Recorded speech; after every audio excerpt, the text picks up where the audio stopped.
Chem Studio ខ្ញុំពូមកណាសូមស្វាគមន៍មកកាន់ podcast របស់ខ្ញុំសួស្តីមិត្តអ្នកស្ដាប់ទាំងអស់គ្នាសូមស្វាគមន៍មកកាន់ podcast មួយនេះ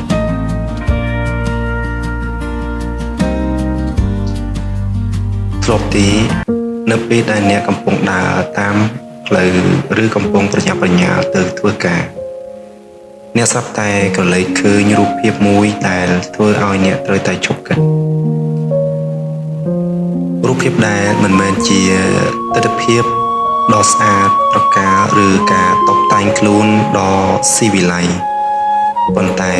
ជាទិដ្ឋភាពនៃការតស៊ូពិតៗដែលកំពុងដកដង្ហើមនៅចំពោះមុខយើងថ្ងៃនេះខ្ញុំចង់ជជែកជាមួយអ្នកទាំងអស់គ្នាអំពីបរិសុទ្ធនៅក្នុងរូបថតម្នាក់បរិសុទ្ធដែលមិត្តអ្នកស្ដាប់ប្រហែលជាធ្លាប់ជួបនៅគ្រប់ទីកន្លែងប៉ុន្តែប្រហែលជាមិនដែលបានស្វែងយល់អំពីពិភពលោករបស់គាត់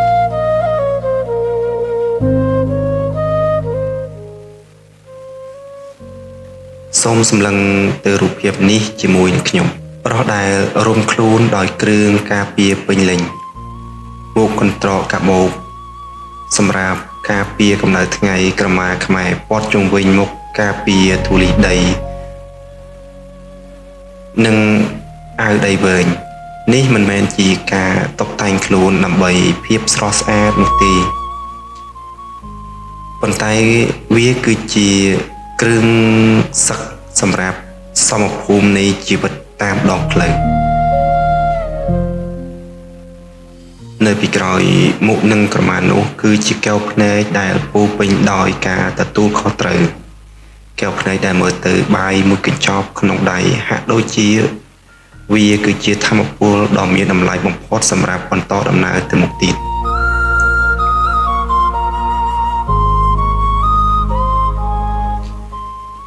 អ្នកនឹងទីបាយមួយកញ្ចប់ក្នុងប្រអប់ពពុះដែលគាត់កំពុងកាន់នោះប្រហែលជាមិនមែនជាអាហារដែលមានរសជាតិឆ្ងាញ់បំផុតក្នុងโลกនោះទេប៉ុន្តែសម្រាប់អ្នកដែលហត់នឿយពេញមួយព្រឹកនឹងផ្សែងម៉ូតូបាយមួយម៉ាត់គឺជាកម្លាំងចិត្តគាត់ហូបបាយនៅក្បែរតូបលក់ដូរឈើហូបយ៉ាងសាមញ្ញបំផុតមិនត្រូវការតុកៅអីឬម៉ាស៊ីនត្រជាក់វាជារសជាតិនៃការតស៊ូវាជាបាយដែលបានមកពីកម្លាំងញើសឈាមដើម្បីដូចយកប្រាក់កម្រៃមកចិញ្ចឹមគ្រួសារនិងមនុស្សជាទីស្រឡាញ់នៅពីក្រោយការស្លៀកពាក់បិទចិត្តនេះគឺមានរឿងរ៉ាវជាច្រើនគាត់ប្រហែលជាឪពុកម្នាក់ដែលកំពុងគិតពីថ្លៃសាលារបស់កូន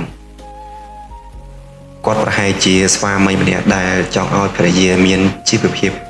ធូរស្រាលឬប្រហែលជាកូនប្រុសម្នាក់ដែលជាបង្គោលគ្រួសាររាល់ពេលដែលគាត់ជិះកាត់មុខយើងរាល់ពេលដែលគាត់ឈប់សម្រាកហូបបាយនៅចិញ្ចើមផ្លូវគាត់កំពុងប្រាប់យើងតាមរយៈសកម្មភាពថាដរាបណានៅមានកម្លាំងយើងមិនត្រូវបោះបង់ចោលកាតព្វកិច្ចនោះទេ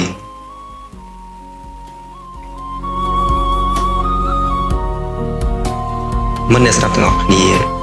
ជីវិតជួនកាលបង្ខំឲ្យយើងត្រូវពាក់មួកឬរុំក្រមាដើម្បីការពារខ្លួនពីការលំបាកខាងក្រៅប៉ុន្តែសូមកុំឲ្យការលំបាកទាំងនោះមកបំបែកស្មារតីតស៊ូរបស់អ្នកសោះបើសិនជាថ្ងៃនេះអ្នកមានអារម្មណ៍ថាហត់នឿយនឹងការងារសូមនឹកឃើញដល់បរិសុទ្ធម្នាក់ក្នុងរូបភាពនេះនឹកឃើញបាយមួយកញ្ចប់ដែលគាត់ហូបទាំងឈើដើម្បីបន្តដំណើរទៅមុខបើគាត់អាចធ្វើបានអ្នកក៏អាចធ្វើបានដូចគ្នាអរគុណ